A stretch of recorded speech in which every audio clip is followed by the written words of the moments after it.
Plato, the Greek philosopher, said that, give me the stories you tell your children and I'll give you your culture. I mean, I'm paraphrasing, but basically what he said is that the stories that you give a culture are going to define that culture.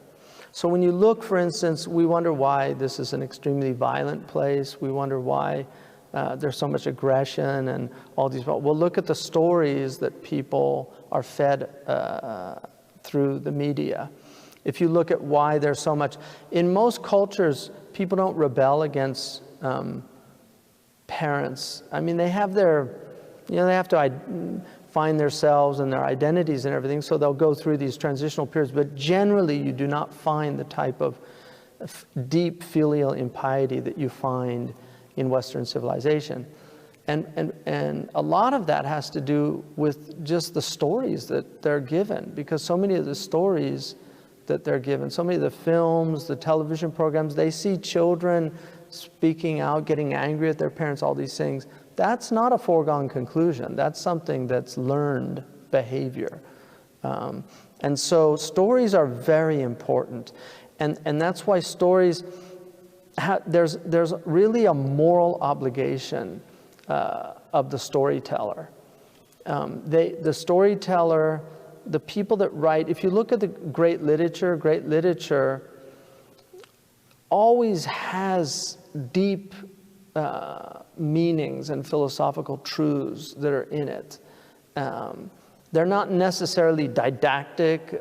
Great writers don't tend to spell things out for you. They let you work them out yourself.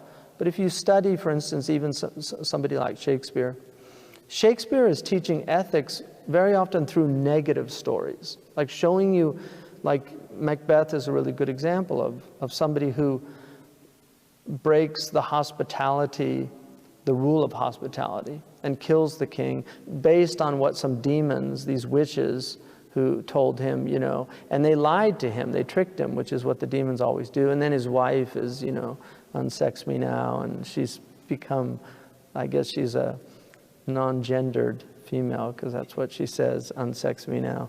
But Lady Macbeth is an incredible study, and just a horrible type woman that goads her husband on to do something that he knows is wrong. And then it's horrible. She commits suicide, and then he's like, tomorrow and tomorrow and tomorrow creeps in this petty pace from day. I mean, he's like in nihilism, right? Nothing means anything.